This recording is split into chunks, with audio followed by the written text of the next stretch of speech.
You see, so for people who needs a bit of time to understand, this is a perfect course for them. But people who want to go through the rush course and then finish everything and hope to master it, I wish them good luck, because many a times it doesn't happen unless you are even a supernatural, a person who is very talented in this area.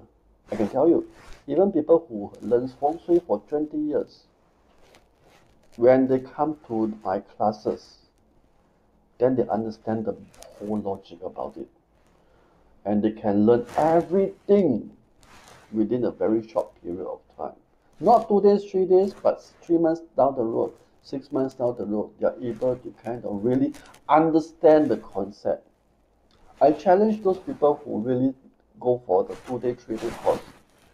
Can they really understand and master the concept? Most of them no. I would say 70 to 90% of the people, they go through the course, they don't really understand what they're talking about. Seriously. And because once you don't understand what the Qimen is about, the real thing, when you do a divination, destiny reading, the selection of feng shui itself, under the Qimen itself, you will get it wrong. When you get it wrong, meaning that your decision making will be wrong also. You see, that's important.